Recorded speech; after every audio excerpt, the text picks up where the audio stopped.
Viewers, এই গাভীটি অনেক দুষ্ট, অনেক লাফালাফি করে, সেই জন্য দুধ দোহানো যায় না। তো এই গাভীতে এন্টি কিকলক লাগানো হবে। তুরস্কের এন্টি কিকলক লাগাইলে এই গাভী আর লাথি দিতে পারবে না। সম্পূর্ণ ভিডিওটি দেখতে থাকুন, তাহলেই বুঝতে পারবেন কিভাবে এন্টি কিকলক লাগিয়ে গাভী থেকে দুধ দোহানো যায়। আসসালামু আলাইকুম, উদ্দীপন এগ্রো মেশিনারি হতে আপনাদের সকলকে স্বাগতম। আশা করি ভালো আছেন। আজকে আমরা গাভীর এন্টি কিকলক নিয়ে কথা বলবো। এন্টি কিকলক কি? যেসব গাভী দুষ্টামি করে লাথি দেয়, এইসব গাভীর জন্য সহজেই গাভী থেকে দুধ দোহানো যায় না। তো এই গাভীর লাথি বন্ধ করতে, দুষ্টামি বন্ধ করতে যে প্রোডাক্টটি ব্যবহার করবেন এটা হলো এই এন্টি কিকলক। এই এন্টি কিকলক লাগালে গাভী আর লাথি দিতে পারবে না, সহজে গাভী থেকে দুধ দোহাতে পারবেন। আমরা সারা বাংলাদেশে প্রোডাক্টটি পাঠিয়ে থাকি, কুরিয়ারে করে নিতে পারেন। বাংলাদেশের প্রত্যেকটা জেলা উপজেলা শহরেই আমাদের এই প্রোডাক্ট যাচ্ছে।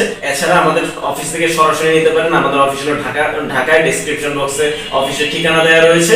তো ভিউয়ার্স, এই এন্টি কিকলকটা সহজে কখনোই নষ্ট হবে না। আপনারা চাইলেই লকগুলো চেঞ্জ করে লাগাতে পারবেন। ছোট গাভী আপনারা দেখতে পাচ্ছেন, খুব সহজেই লকগুলো চেঞ্জ করে আমরা চেঞ্জ করতে পারবেন, যেন আপনাদের ছোট গাভী, বড় গাভী, সব ধরনের গাভীতে সহজেই লাগাতে পারেন।